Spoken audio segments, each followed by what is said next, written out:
you have some friends on social media, talk to your friends, but definitely charge, like, don't short yourself. Yeah. And sometimes some companies will go over what I ask. Yeah. Okay, for instance, Kroger, I had probably less than 100,000 followers, maybe 50,000 followers.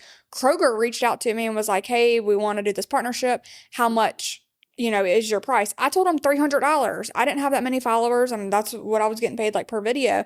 And they were like, "Absolutely not. We're paying all of the creators for this particular partnership $1,000, and that's what it is." And I was like, that's when I was kind of like, okay, should I be charging more? And that's when I kind of started looking Those into bigger it. companies are willing to pay you. For an example, for me, last year I worked with Mr. Clean and Whataburger, and Mr. Clean, I think I said, $3,000 for the video, and they came back with $8,000. Yeah. Yeah. They are willing. Their budget's a little bit different. Yeah. I was like, okay.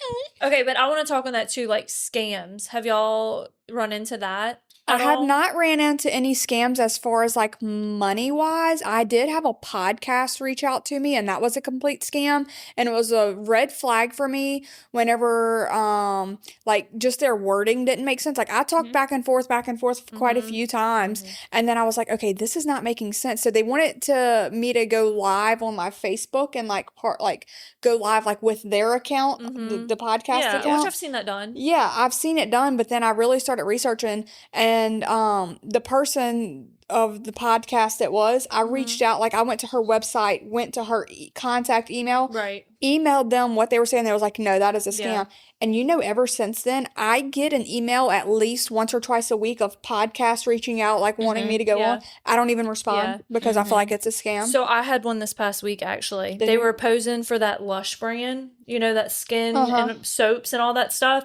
And everything looked legit. We emailed back and forth a few times. They offered a price for the brand deal. It was like, I don't know, $1,000 per video for like a certain amount, like per week or whatever. And when they sent me the contract is when I realized, because they wanted you to pay through a FedEx thing to get your PR package. And I was like, you don't have to pay for PR packages. Yeah. And then I went and Googled and Reddited it. And it sure enough, it's a scam that's going around right now. I've never been scammed. Yep. I haven't been scammed. I just get mass So do emails. your research. Like make sure definitely do your read research. Everything and you really look into it. It's very normal to give a company like your banking information